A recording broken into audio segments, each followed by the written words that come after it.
اللہ کا نام لے کر جو بڑا مہربان نہایت رحم والا ہے۔ نون، قلم کی اور جو کچھ لکھنے والے لکھتے ہیں اس کی قسم کہ اے پیغمبر صلی اللہ علیہ وآلہ وسلم، تم اپنے پروردگار کے فضل سے دیوانے نہیں ہو، اور بے شک تمہارے لیے بے انتہا اجر ہے، اور یقیناً تم اخلاق کے اعلی مرتبے پر ہو۔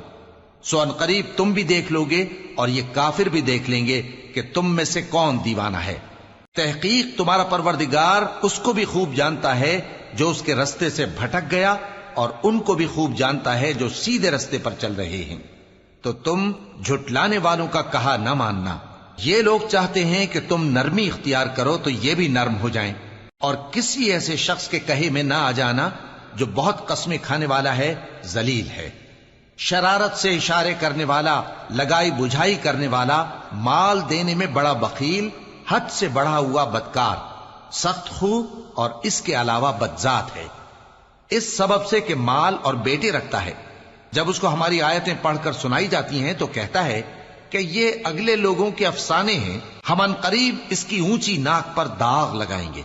ہم نے ان لوگوں کی اسی طرح آزمائش کی ہے جس طرح باغ والوں کی آزمائش کی تھی، جب انہوں نے قسمیں کھا کھا کر کہا کہ صبح ہوتے ہوتے ہم اس کا میوہ توڑ لیں گے، اور انشاءاللہ نہ کہا۔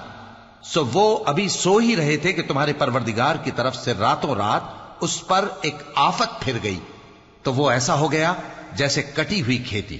پھر جب صبح ہوئی تو وہ لوگ ایک دوسرے کو پکارنے لگے کہ اگر تم کو کاٹنا ہے تو اپنی کھیتی پر سویرے ہی جا پہنچو۔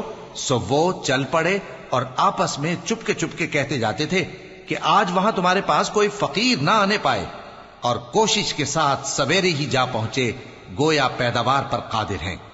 پھر جب انہوں نے باغ کو دیکھا تو ویران، کہنے لگے کہ ہم رستہ بھول گئے ہیں، نہیں بلکہ ہم بے نصیب ہو گئے۔ ایک جو ان میں سمجھدار تھا بولا، کیا میں نے تم سے نہیں کہا تھا کہ تم تسبیح کیوں نہیں کرتے؟ دوسرے کہنے لگے کہ ہمارا پروردگار پاک ہے، بے شک ہم ہی قصوروار تھے۔ پھر لگے ایک دوسرے کی طرف رخ کر کے ملامت کرنے، کہنے لگے ہائے شامت، ہم ہی حد سے بڑھ گئے تھے، امید ہے کہ ہمارا پروردگار اس کے بدلے میں ہمیں اس سے بہتر باغ عنایت کرے۔ ہم اپنے پروردگار کی طرف رجوع کرتے ہیں، دیکھو عذاب یوں ہوتا ہے، اور آخرت کا عذاب سب سے بڑھ کر ہوگا، کاش یہ لوگ جانتے ہوتے۔ پرہیزگاروں کے لیے ان کے پروردگار کے ہاں نعمت کے باغ ہیں۔ کیا ہم فرما برداروں کو نافرمانوں کی طرح نعمتوں سے محروم کر دیں گے؟ تمہیں کیا ہو گیا ہے؟ کیسی تجویزیں کرتے ہو؟ کیا تمہارے پاس کوئی کتاب ہے جس میں یہ بات پڑھتے ہو کہ جو چیز تم پسند کرو گے وہ تم کو ضرور ملے گی؟ یا تم نے ہم سے قسمیں لے رکھی ہیں جو قیامت کے دن تک چلی جائیں گی کہ جو کچھ تم طے کر لو گے وہ تمہارا ہوگا؟ ان سے پوچھو کہ ان میں سے کون اس کا ذمہ لیتا ہے؟ کیا اس قول میں ان کے کچھ شریک ہیں؟ اگر یہ سچے ہیں تو اپنے شریکوں کو لے آئیں۔ جس دن پنڈلی سے کپڑا اٹھا دیا جائے گا اور کفار سجدے کے لیے بلائے جائیں گے، پھر وہ سجدہ نہ کر سکیں گے، ان کی آنکھیں جھکی ہوئی ہوں گی اور ان پر ذلت چھا رہی ہوگی، حالانکہ پہلے اس وقت سجدے کے لیے بلائے جاتے تھے جبکہ وہ صحیح و سالم تھے۔ سو مجھ کو اس کلام کے جھٹلانے والوں سے سمجھ لینے دو، ہم ان کو آہستہ آہستہ ایسے طریق سے پکڑیں گے کہ ان کو خبر بھی نہ ہوگی، اور میں ان کو مہلت دیے جاتا ہوں، میرا داؤں بڑا مضبوط ہے۔ اے نبی، کیا تم ان سے کچھ معاوضہ مانگتے ہو کہ ان پر تاوان کا بوجھ پڑ رہا ہے، یا ان کے پاس غیب کی خبر ہے کہ اسے لکھتے جاتے ہیں؟